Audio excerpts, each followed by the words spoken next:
people I adore. Hi, everyone. Hello. We were talking about how I'm more likely to have killed a deer with a car than a gun. Not because I don't own a firearm, but just because I don't go hunting. And also, they're everywhere on the roads. Yes. Which is super fun. That's awesome. Let's see. I'm joined this week by Melissa Smith out of Billings, Carol Borner out of Billings, Jill Cohen out of my district here in East Helena. My name is Kevin Hamm. I'm running for the PSC, so we got 3 House candidates. Is that right? You're all running for the House? Yeah. And I'm running for the PSC. And tomorrow is primary day. I know I have a primary. Jill has a primary. Melissa and Carol, you guys are primary free, correct? Nice. No, we're just doing our nails for other people's races. Right? Super fun. I love the questions all this last week. It's like, how's your race going? There's no polling at our level. Also, it's Montana. So I'm going with, I know I've got a bunch of people that have given me money and everybody says they're voting for me and most people don't hate Hamm's beer, so it's working. Yay! How do you feel, Jill? I feel really good. People know my name. That's true. So it's kind of helpful. But I've been there before and I've represented the district even as a senator, so that's always good. There you go. Yeah. Awesome. Cool. Well, what do we want to start with? Because I don't have any questions from the party. Yes, Jill.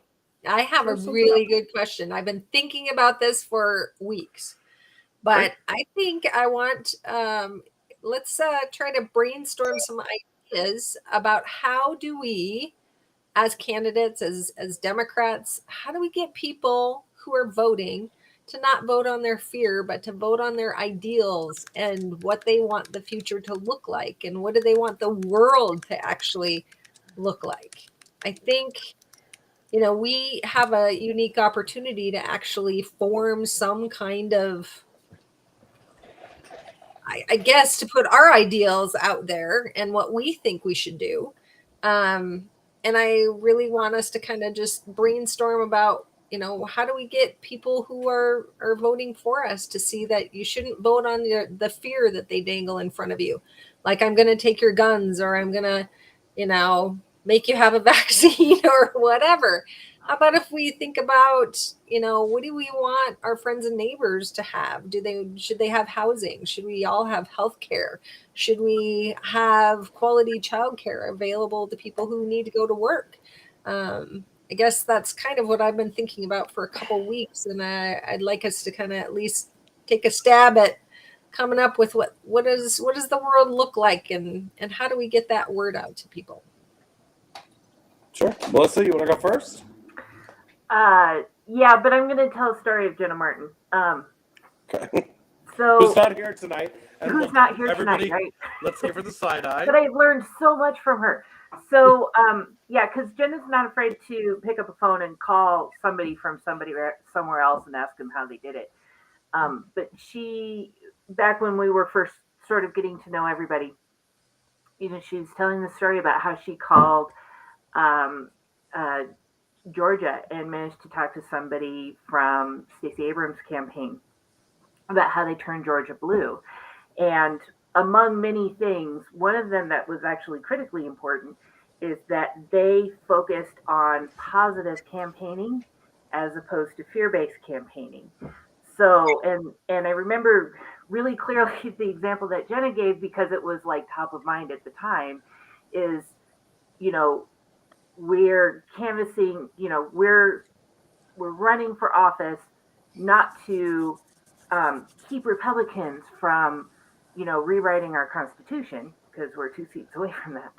But we're running for election because we want to protect the Constitution that we have, which is honestly probably the best in the nation. And that is something to really feel proud of and that you do want to protect from anybody else kind of messing with that. So, and it kind of plays into like my marketing background too. Everything that I write and everybody that I coach when they're writing is anytime you have a negative statement, you got to go back and edit and turn it into a positive statement instead. So I think canvassing and door to door is going to be really critical to making that successful. Carol, what are your thoughts? Oh, that's such a paradigm shift, right? Not just in politics, but in life. Because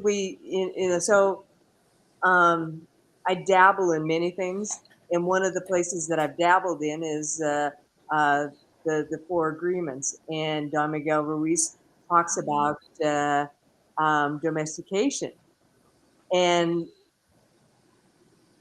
we use fear so much from the time, and yeah, when kids are really little, you got to keep them safe, right?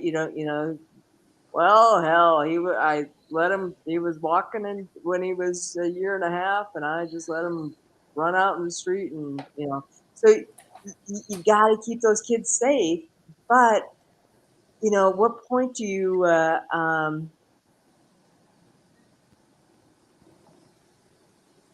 don't know. It's like how do you get past that fear and the shame about it, and so it's kind of like.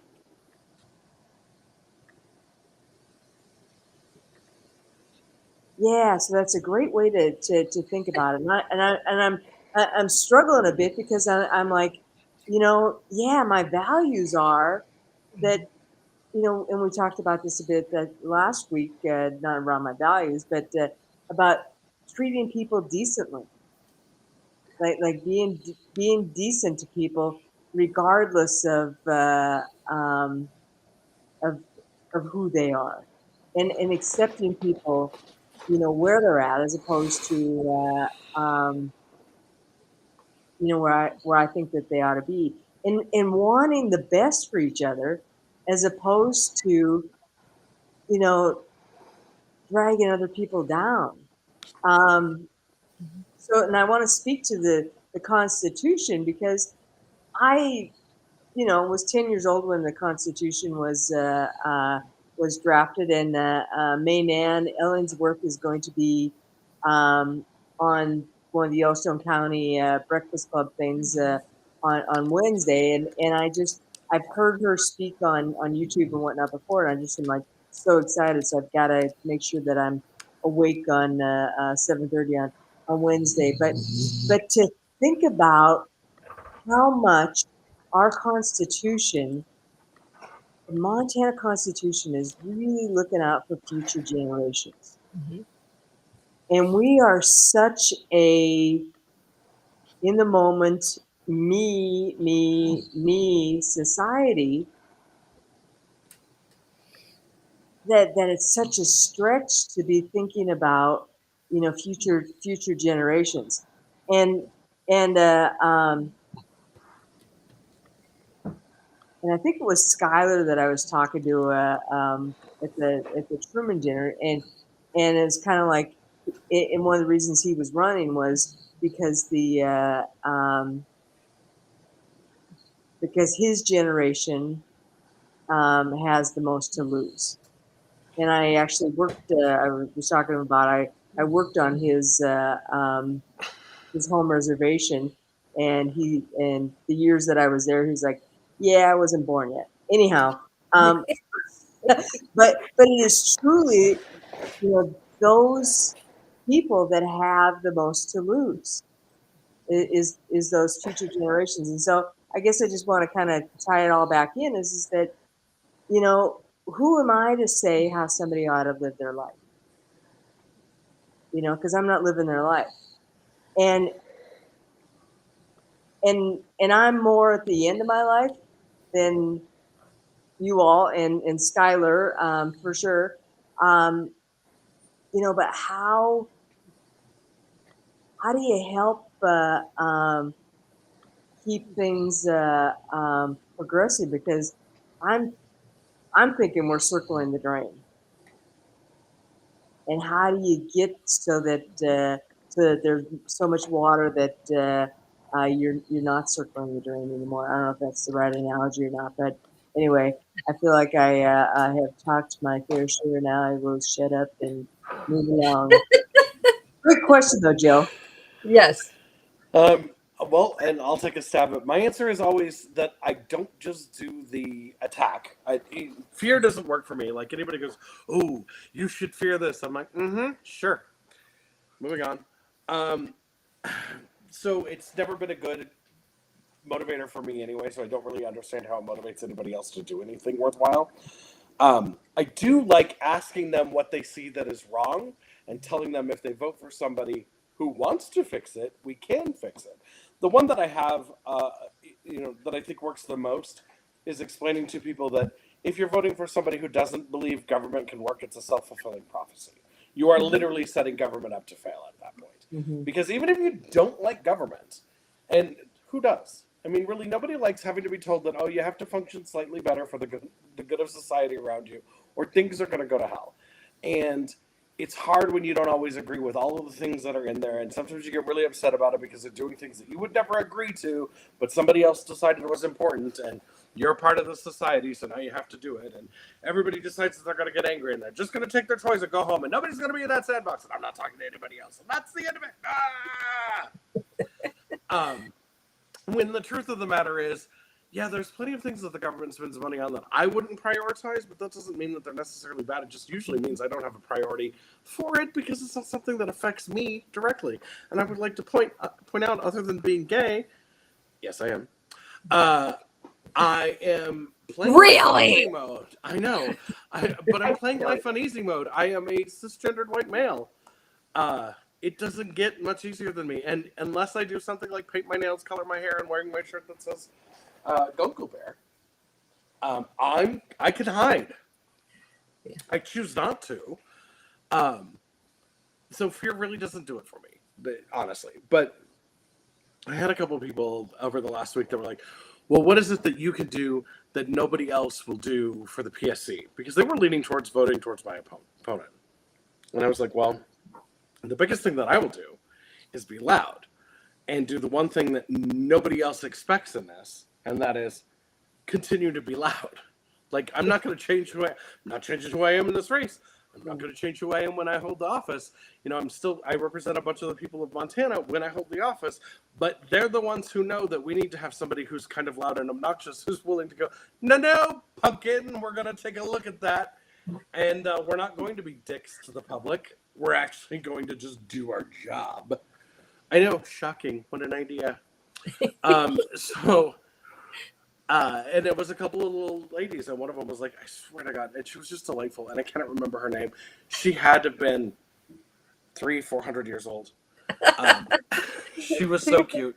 And she was like, here's the deal. I wasn't going to vote for you. I'm like, okay. She goes, but anybody who will stand here and tell me with their very beautiful nails that they're going to call out some bullshit is going to get my vote. So you give a call. And I'm like, well then, ma'am, I absolutely will. And my mother would probably like to talk to you. Well, I get to give my spiel too when you get done, Kevin. Well, and I just think, getting people to vote on their ideas is getting them to the point of being comfortable with the idea of how to vote. Most of the people are having a reactionary because, we work so hard on get out the vote on both sides, both the Republicans and the Democrats. And the Republicans include into a portion of the populace that tends to be very loud. You can get them to fight for their fears because they're already panicked anyway. So getting them to act like a mob isn't that hard. What they're unfortunately found out is that mob now controls their party, and they've let loose the monster in their own house. So they're dealing with the repercussions of that, and we're thankfully not. Our side has to do a little bit more of, I'm not here to instill fear. I'm here to fucking fight for you, though. Mm-hmm. And when somebody comes after my community or comes after women's reproductive rights or anything, I'm going to stand there on the front lines, and I may take some heat and I may take some shots, but that's the job I signed up for. And I don't have a problem fighting for those things. And I don't have a problem with being the person that gets targeted for those things. Because if somebody is going to go out and say, oh, well, Kevin Hamm supports abortion. Yeah, I do. Thanks. I'm glad you caught on. Could you read the rest of what I've written down for things that I think Thanks. Well, what cracks me up though is what does abortion have to do with the PSC? Anyway, sorry. Well, no, I'll throw that one out there. Healthcare is generally a utility in most communities because you only have one hospital, so technically it should be managed by the PSC. We should be able to, and all of the financing problems aside at the PSC because they've had many, and their little $31,000. We have to have $31,000 to release this information that is publicly owned property. What? What if I were Judge McMahon? I would rule with not only do you not get to, but because of the way things have happened with every other part of the administration, you have 24 hours to release it, and you don't get to charge anymore because you were able to do it when the administration went after the Supreme Court. 24 hours, you didn't even review it. So guess what? You don't anymore, you can't anymore, and you have to review it right away. Have a happy day, la la la. And then appeal that to the state Supreme Court. See how well that fucking goes. Go, That's Kev, so go. Yeah. Are you on a roller coaster? What is going on over there? So I just am. I don't know where my mic's at, and my dog is laying here snoring, and I'm not certain if you guys are hearing her snore or not. Can't You're hear. good. Nope. No, you're fine. Not Sounds at all. adorable, All right, though. Jill, what's your answer? So it really is about that, and you guys hit it right on the head. It's that positive messaging and speaking to people where they are. It's really you got to talk about what you want the future to be like. And Carol, you said that about Skylar, but it's Native Americans just have a way of thinking about things. And somebody said something like the first time I was in the legislature and said, Native Americans do everything thinking about the seventh generation. It's not even the next couple, it's the seventh. And so when you're thinking about how do you create a world that can make people successful to the seventh generation versus, as we were just talking about, it's today, today, today, and what can I get for me, me, me? But everybody who has kids can think, oh, well, I want things better for my kids, right?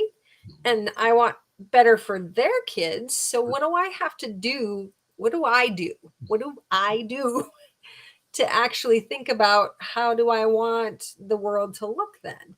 And when you start like getting out of yourself and getting out of your own thoughts and thinking about what is that? What can I do to actually make the world a better place and the best place, as you guys had already talked about, for anybody who comes up after me? You can't do the things that they're doing because in the legislature, they have gone after trans kids. They have gone after women's private parts. None of those things, if you think about it, does somebody else having that freedom and that ability and that all of those things, how did that affect me today? It doesn't. Mm-hmm. So why is that a fear that they've instilled in people that we should take freedoms and rights away from others when they don't really affect their day-to-day lives? They have ginned up this fear in so many different places. And it's so crazy to me to think, because I'm of the Kev Hamm ilk of I don't live my life based on fear of anything. Not even death. It's inevitable. It's going to happen. And from the day you're born, you're going to die. So what are you going to do between then and now to actually make this world a better place? And I hope that, as candidates and people who are running for office, that we can keep being the kind of people that are going to pick up that sword every day and fight for that better future for all of those generations that come after us. Because if we aren't going to stand up and do that, then they can continue to fearmonger. They can continue to use that fear to get people to vote for them. And then they treat everyone so horribly. And a lot of people don't watch what happens in the legislature. That's the other bad part. They come to Helena and there's not as much, people paying attention. But the Zoom meetings and the ability for people to Zoom into and talk during the meetings, all during last session, was so critical to opening that up a lot. because people didn't have to drive to Helena anymore. And so a lot of people paid more attention, I think, to some of the stuff that was going on. And boy, the outdoor heritage stuff and hunting and fishing and the last minute stuff that they did during that last session that just blew up people's right to public access and all of the ability for us to hunt and fish on our public lands and not have to be fighting off all of these out of staters. I think it's that's a tipping point that I think that people are very upset about, and they want us to fight for that. They want us to make sure that the rights and opportunities that they had before, they will have again. And so I'm looking forward to really fighting for that and continuing to try to find that way to make our communities safer, more accessible, the ability to have childcare and all of those things that I think Montanans really need and want. So if I could just jump in here real quick, because this is something that after they not at this time to me, the MFPE, I had a great interview with them, and then they said, not this time. Okay, whatever. But I got thinking about that after that great meeting with the most of the people there were from the BEA, and my sister was an educator, and she had a student that was a son of a guy that I went to school with from 7th grade through college. We graduated from college, same high school and whatnot, together. And for some reason, my sister would always tell me about. I don't want to use his name, but would always tell me about this kid. And this kid was, I don't know if he was hyperactive or whatnot, but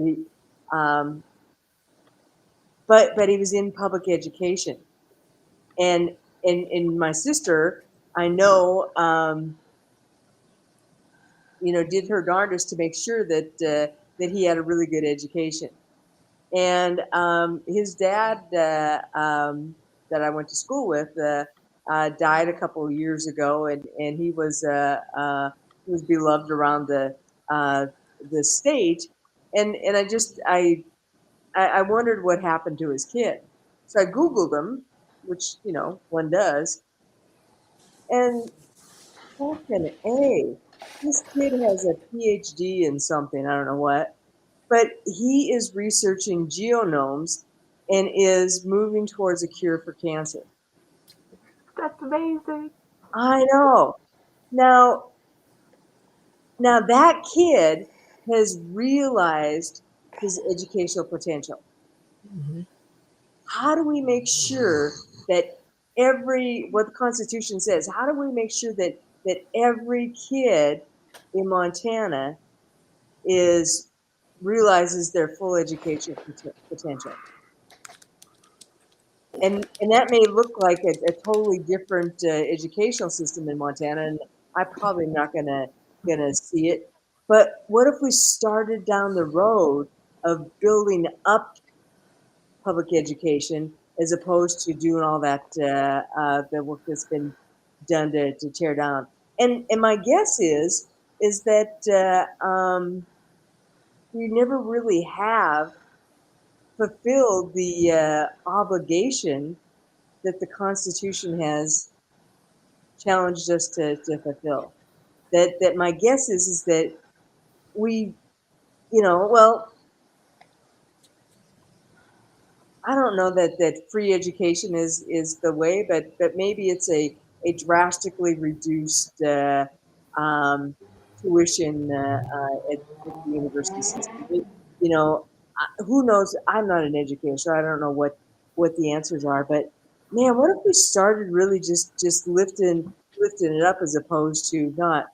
And then I want to switch over to the environment, and because it says that we shall protect and improve our environment. And right now, the efforts are being made to peel it back. Thank God for the US EPA saying, no, you can't do that. But I remember as a kid going to Missoula and going, oh my God, it stinks. Mhm. And we can get back there quickly if we start, if we not, anyway, you get my point, but it's like, how do we continue to improve our environment? Yeah, we get some tax breaks for solar panels and electric cars, but how do we really improve our environment? So that's my positives for tonight. Nice. Your story about the young man and checking in with him over time really puts in mind to me how the public education system is constitutionally, legally, and ethically bound to fully educate every child who walks in their door. And no other education system is bound that way. No private school is bound that way. If a private school gets a student that's just too difficult for them, all they have to do is say, I'm sorry, they're not right here. You got to go somewhere else. And there's no consequences and there's nothing holding them back from, making those rules. And so, part of creating that opportunity for every child is protecting the public education system with every fiber of our being and not allowing those resources to be funneled out to somebody else who's not ethically or legally bound to educate every child. Yeah. Free, quality public education. It is the goal of the people to establish a system of education which will develop the full educational potential of each person. Equality of educational opportunity is guaranteed to each person of the state. And no, we don't have that yet. So basically, we are in violation of our own constitution. The governor should go to jail. And then last session, and you watch what's going on with our great and sadly disgusting superintendent of public instruction who wants to take away actually some of the numbers of people that will actually help people reach their potential. I mean, let's get rid of a bunch of the counselors because we can't afford them.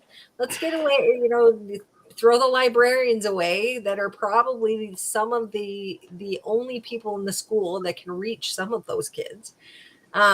I just find it unconscionable that she would do the things that she's doing. We should be looking to make those standards even higher and give less students per counselor because we have suicide rates that are outrageous. And we just know we're coming out of 2 years of kids who didn't have access to school and the teachers and the folks, the other caregivers in their lives who usually can find and see and usually bring up the issues that they might be having and ask them if they need help.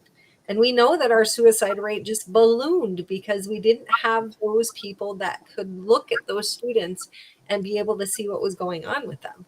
And so to have her do what she's doing, it's a complete failure of her office. And we are watching that across government. Right. And to be clear, she's just a complete failure. I mean, there's no redeeming qualities in that woman. No. And the fact that she got charged for driving past a bus, like literally the basic functions of school to protect children. They're on the bus. They have a sign. It says stop. Follow it. If you can't even read that, you shouldn't be charged. Blinking red lights. Really? Right? And how do you blow past it? Like, you have to drive out of the way or you're going to hit kids. And so she had to consciously do it. She chose to. That's an active choice to be a danger. She should resign. And the judge gave her a reduced fine because I think the fine was like $500. He knocked 400. He implemented the $500 fine. He knocked 400 off of it. And she voted for the increased fine. That's the sad part. Jesus. What what's Terrible frustrating person. to me is how many people in our state government leadership who just completely disrespect the law all around from the top down. Yeah. Well, and it's getting worse and worse in my department. I'll just tell you that. And you're watching what's going on with the Warm Springs and the state hospital.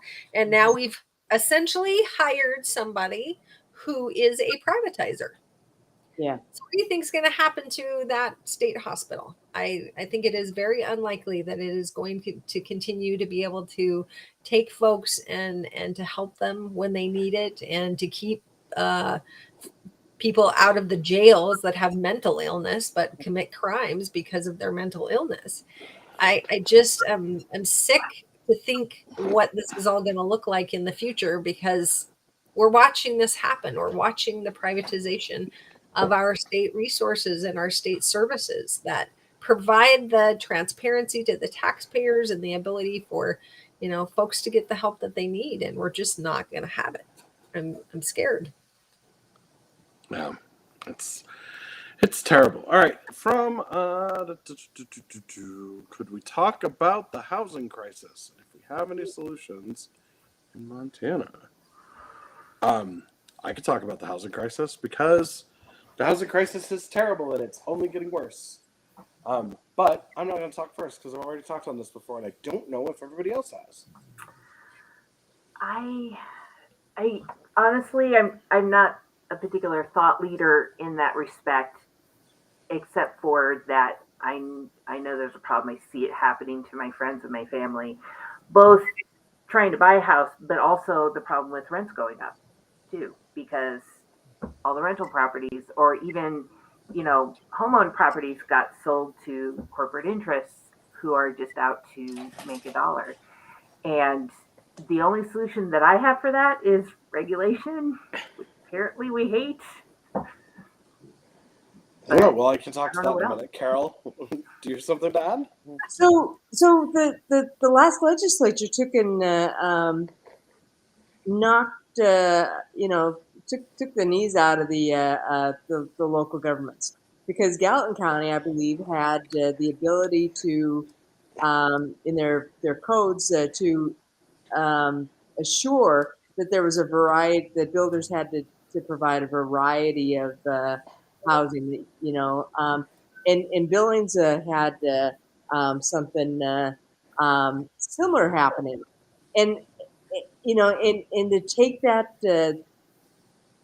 those abilities away from local government. Yeah. local governments is come on, give me a break. Anyhow, Do you see the hypocrisy where we don't want local government to have any control over here, but we want Elsie Arntzen is telling we just want all local control where education is concerned, because we right? want it when we want it, but we don't want it when we don't want it. Whenever it serves them, I will go here when it serves me well. I will go here when it serves me well. It's just a yeah. So Melissa spoke of the corporations, and I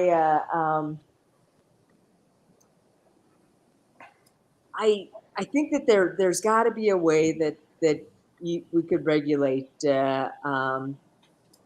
Maybe there's a rent control, but I can't remember what else the last legislature did regarding. They gave more rights to the landlords than they did to the tenants, and maybe there needs to be some rent control, or because I don't buy that it's about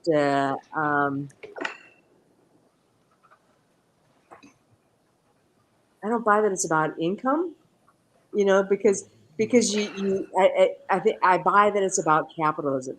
Because if we started if we had a minimum wage of $30 an hour, corporations would just take and raise their prices, because they're not going to cut their fees. And I know we're talking about housing, but I think that the two are somewhat related. That people just don't have the money to buy a house, and And I have on my website that my mom raised me by myself. My dad left my mom when I was 7 years old, and I don't think my mom could have pulled it off today,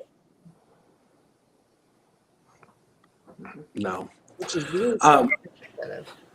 The parts that I have with this, there's a couple, three of them. One, I do think as you acquire more single family housing in an area, your tax rate should go up to the point that after you have 5 homes, we tax you 100% of the revenue. Screw it.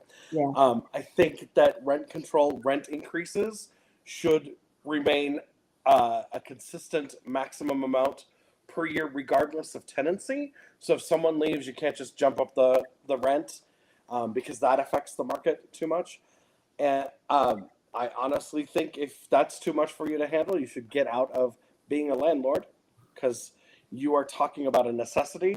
So I don't really care if you make a ton of money on it. You shouldn't be allowed to, quite frankly, because you artificially inflate the need in an area for housing. The other thing that should happen with landlords, and I mentioned this to Jill in a text message so that we were going through, is that when you report anything to a credit reporting agency, you have to report everything. So if you've never reported that this person was a tenant for 7 years and paid every day on time, and the disaster struck and they couldn't pay for 2 months, you don't get to put in that you had to evict them. You don't get to use credit as a weapon without having it used as a benefit as well. And those basic changes are definitely changes everybody should get behind.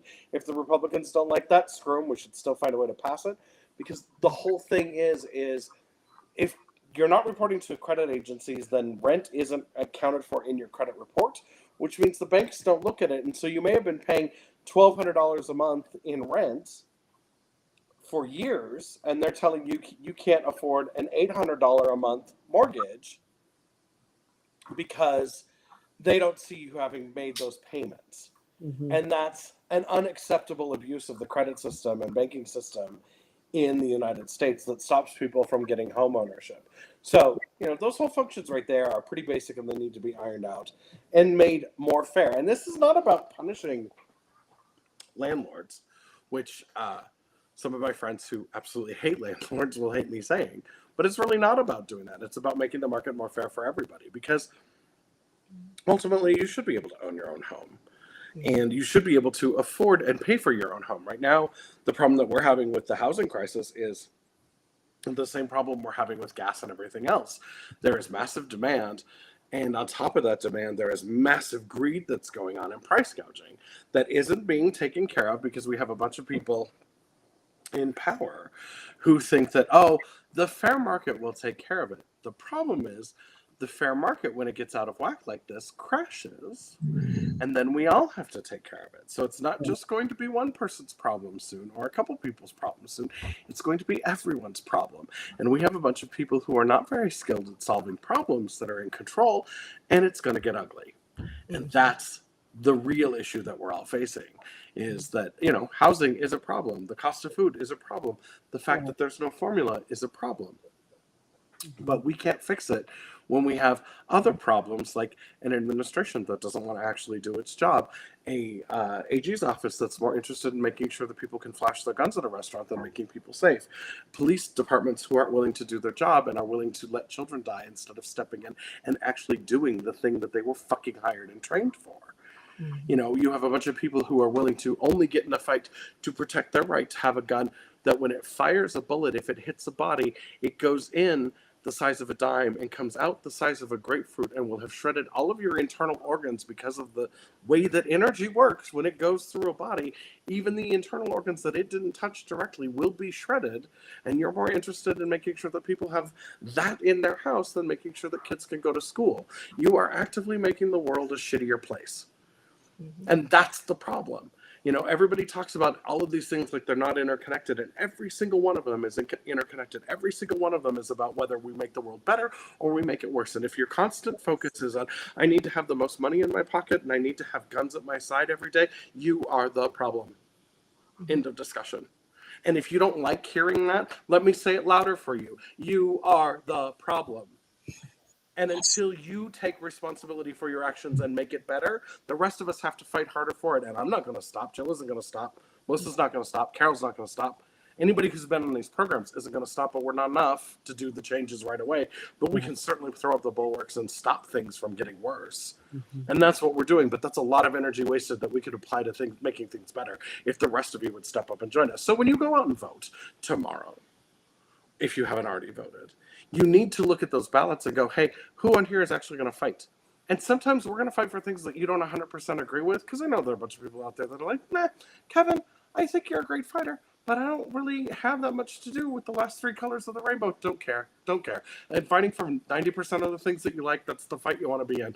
Because I guarantee you those 10% of the things that we don't get done, those are minor. Don't worry about those.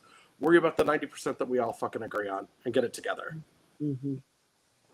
So we do have some stuff we can do on housing, and we had actually passed a bill that would have put more money available to developers to actually develop more housing, low-income housing that's actually required to be low-income housing, but the governor vetoed it. So everyone needs to remember that the governor, we got it through the legislature all the way. It went to his desk, and he's the one that said, nah, I don't like it. And basically said it was about the money. And guess what? We have $800 million in the bank right now of the state coffers and the general fund that could be used to back the fact that people need more housing. And he's not doing any of it. He has ARPA funds that he could also put towards any kind of a program on housing. You seeing that hit the ground? I'm not. Yeah, the money's just not going out the door for the things that people need to, that are telling us anyway, that need to be a priority. And that's the thing that is making me sick to my stomach every day, is that people will vote on the fear of what can happen instead of saying, what do I want the world to look like and who is going to try to make it better? So I want to get back to that thought process of us being positive and saying we've got plans to make this better, and we're going to And here's make it better. here's the other thing that I want to add into that, because I forgot about it earlier, but this is the thing that people forget. When it comes to guns, the times when guns are used are when people are desperate. Either they're going to attempt or commit suicide, or they're going to commit a violent act towards other with a homicide, and they're going to use guns if they're accessible. But if you make it so that they have opportunity, so that they have community, so that they're a part of something larger than themselves, those become less and less of an option for people to choose, even when they're desperate, because they have other things that they can reach out for. But when you constantly work towards making the world a shittier place, you make it more likely that those things are going to happen. If you don't want to see gun control happen and you're unwilling to see those other things happen, you will actually see gun control happen, because at some point everybody else is going to get upset with the gun. You know, it's every single time it happens, more and more people become convinced it needs to change.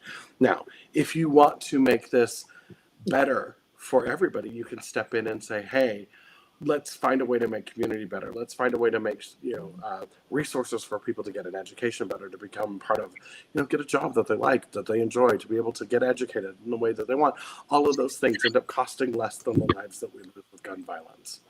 So Carol's dog is our comedy tonight. That's awesome. Well, and Carol's this is the conversation that I've had with people about the abortion issue as well. I would be one of the first people to say we don't need to have abortions if we had a way in our society to make every single child successful. We don't have that right now, because once they're born, we're not going to give them a quality education. We're not going to help them have a good job so that they can put food on the table and keep their kids fed.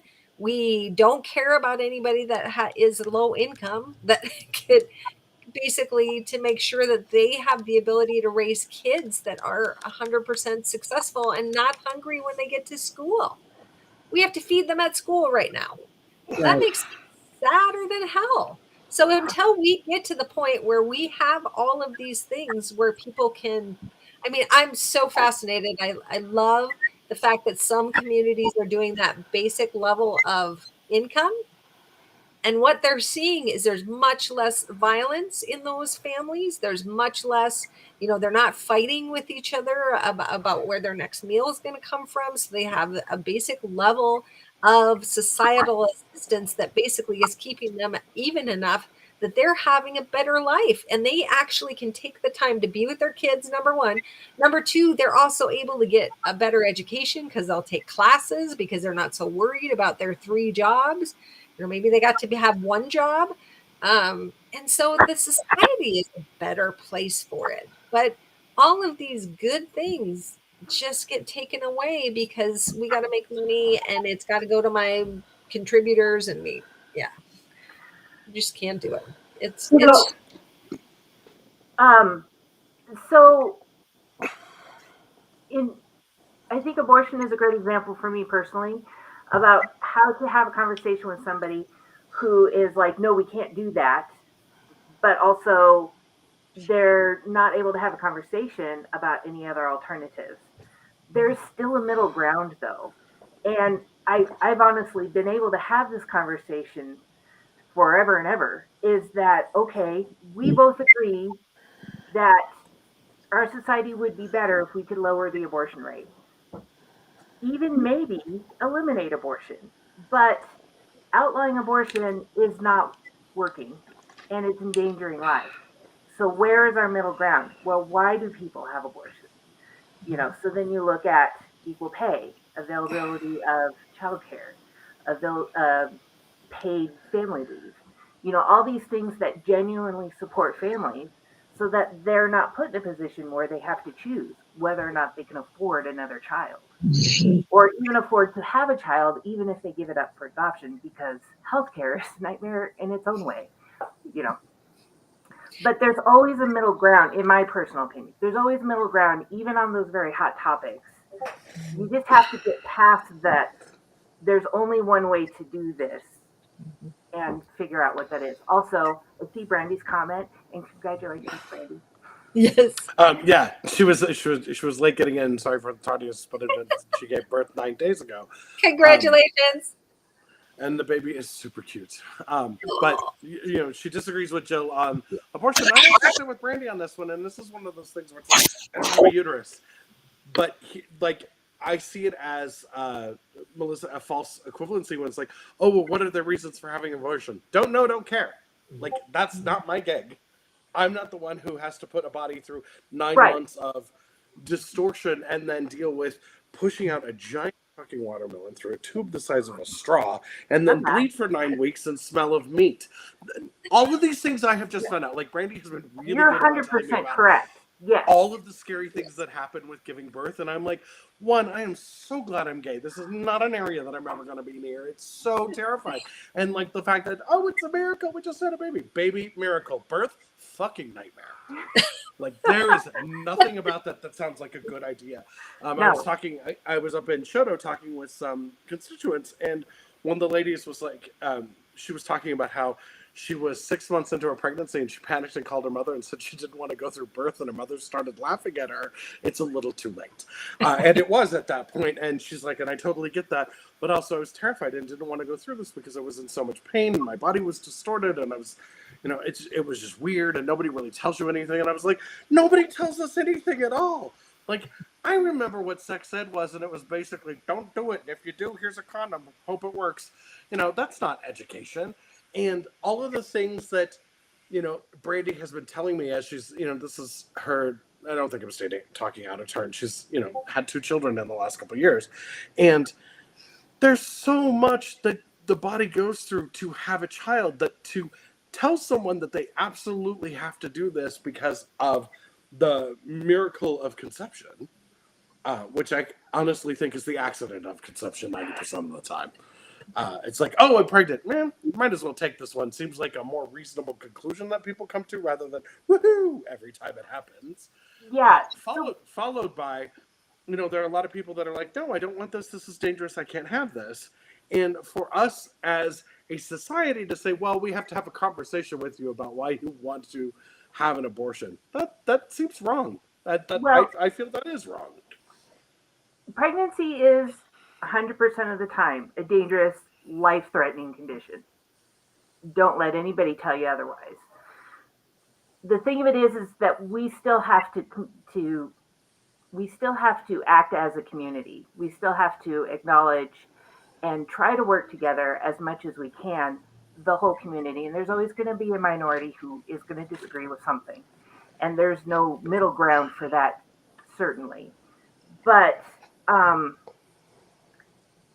considering that the majority of abortions are done by women who already have 2 children and are married, Right. if truly abortion is a concern and you feel like it's a detriment to community, then look at the ways that you can make better choices available to the people who are making that choice. Right.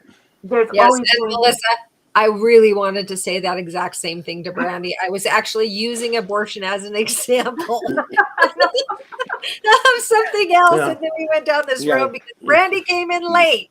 I just want to put that in there. But Brandy, congratulations. But it is very true. I believe the exact same thing you do. Bodily autonomy, and for me to make my own decision, you to make your own decision.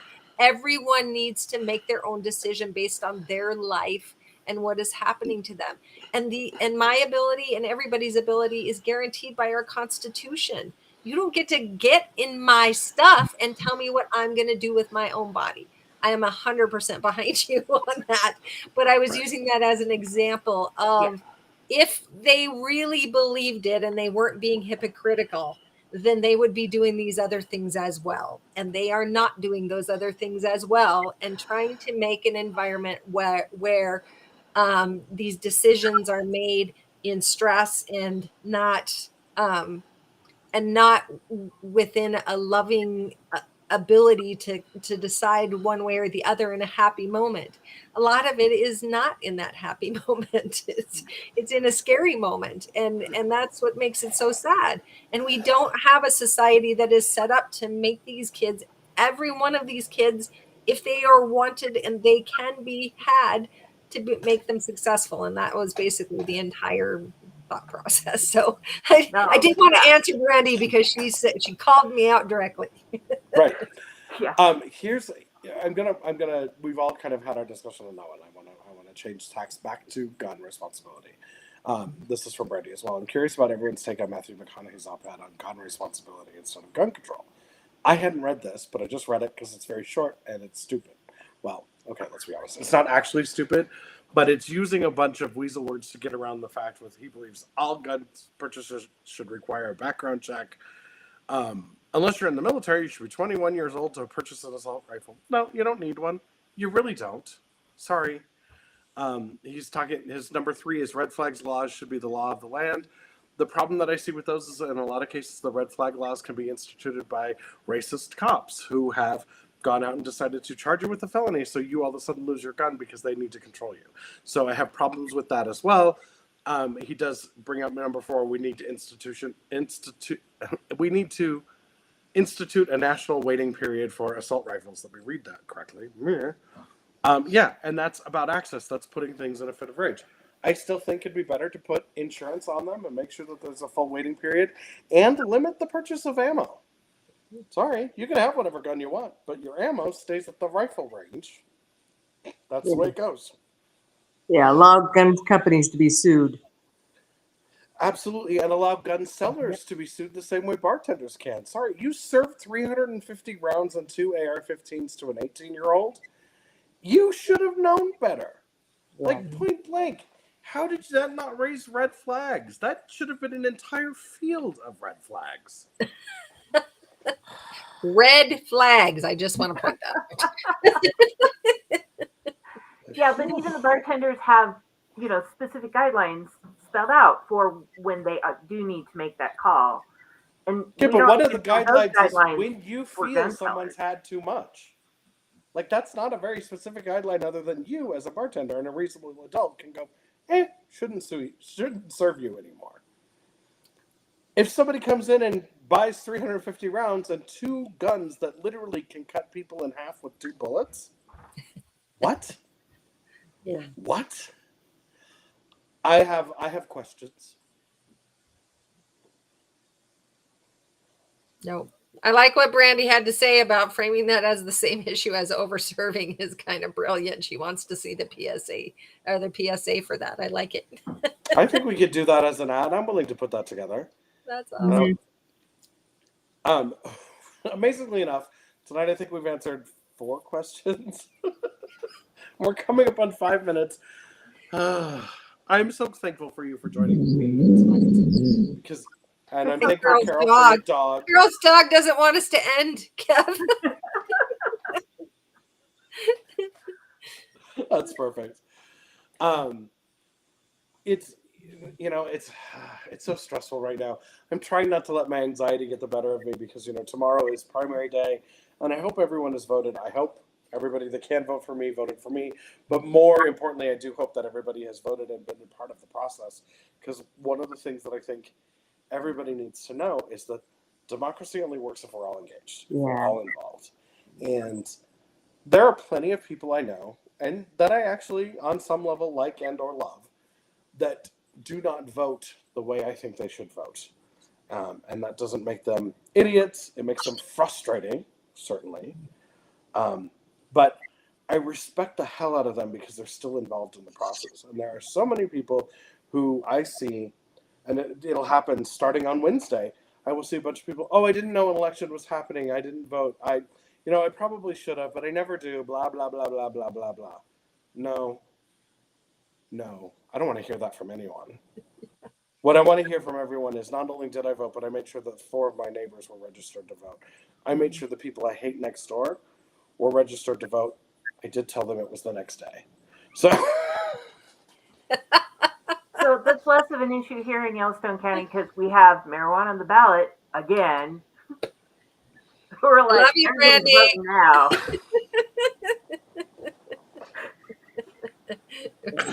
Actually, what was the stat that Jenna sent me? Hold on, I'll look it up really quick. Yeah, we were going through the numbers earlier today. Yeah. She's like, of course, I'm looking through my test. There it is. The rest of the state is at 27% voter turnout right now, and Yellowstone County is currently at 38.4%, which that's pretty spectacular. That's huge gap. So, I don't know. Can we look up where we are in the county? Clark County elections. Learn to spell elections, Kevin. I can't spell either. I shouldn't have said that. Right? Kevin broke the fuck thing right at the beginning of this thing. I didn't say it until just now. I just want to point out to everyone. I'm usually the one that breaks it. He did it. Oh, that's fine. Fine. That's how you can tell he's stressed.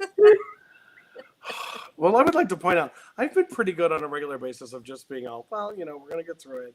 I'll try not to swear unless I need to.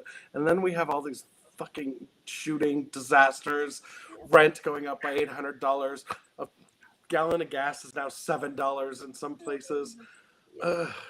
And I've driven over to Missoula twice over the last week.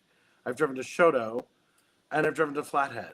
And I'm like, I have put so many miles on my car. And every time I go and get gas, all I can think is the fact that ExxonMobil made $8.3 billion in profit, not revenue, profit. Mm-hmm. Profit. And we still subsidize their work is ridiculous. Like, we should have a kill switch that after you've made $1 billion, because that's an unreasonable amount, honestly.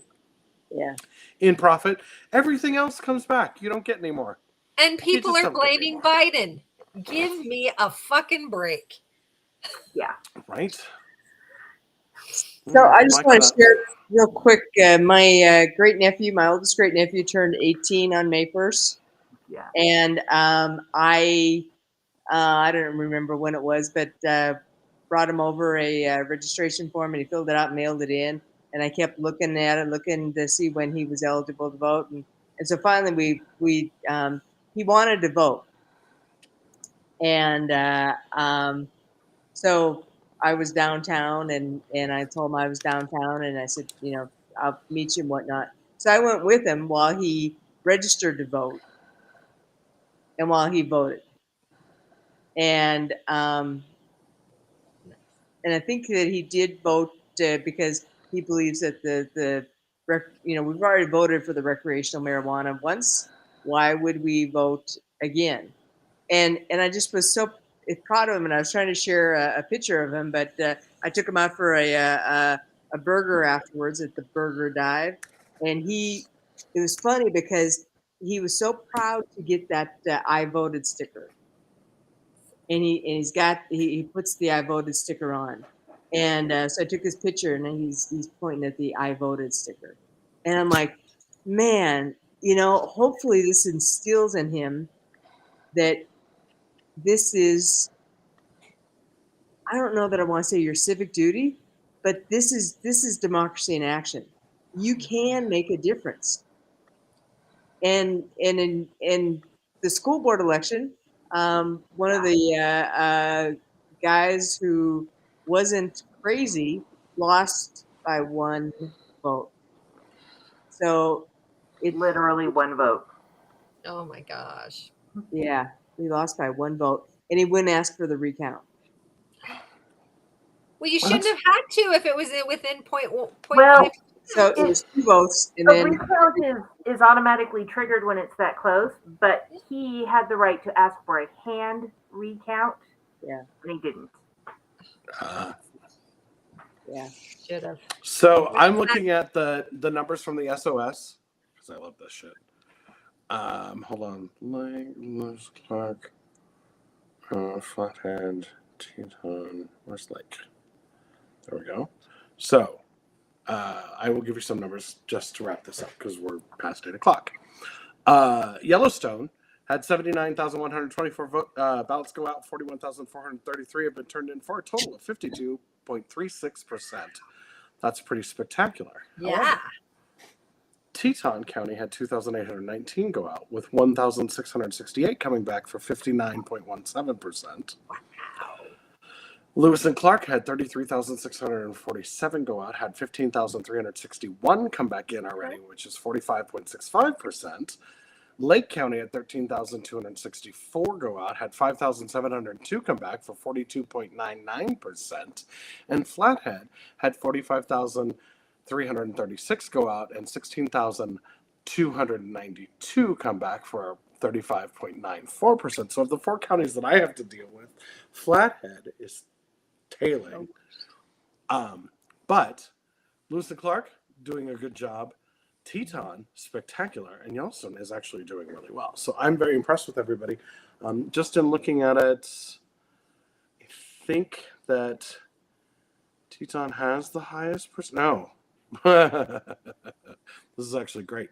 Powder River has the highest percentage because they had 561 go out, 378 have already been returned for a return percentage of 67.38%. Which, the small counties count. I mean, not for me, but they count for some things. Missoula's at 41%, 41.81%. Gallatin is at 36%, so get it together over there. Los Angeles, vote. Cascade is at 39.71%, so all the Democrats have turned theirs in. So that's where we're at. Overall, we're at 44.86% of the absentee ballots. But a reminder on this, if you may not have gotten an absentee ballot if you were not absentee before the pandemic, and so you do need to go and vote. Also, there was an error in the database transfer, and if your name is hyphenated or includes any diacriticals, such as accent, ague, the little hat thing, or whatever above any of the vowels or consonants, your name was dropped completely, and you will have to re-register. It is too late as of noon today to register. You can still do a provisional if you were in there before, but it may not be counted in the primary election. So it is your chance right now to get out there and make sure that you are registered. If you moved in the last 30 days, you need to make sure that you are registered in your new place for the next election cycle. We cannot stress that enough. And that, my friends, is the end of the Candid candidate conversations. How these are going to go as of next week, I don't know, because hopefully I make it through the primary. I would love to keep hosting these. I think they are very key to us getting our message out, and I think they're a really good way for all of us to reach our voters. But we'll figure that out next week. But tomorrow night is the primary. So Can't wait to serve with you guys. And Kev, good luck. Love you, dear. Good luck to you too. And thanks for being on the show, everyone. And that, we're going to throw out the graphic and pretend we're professional and in the stream.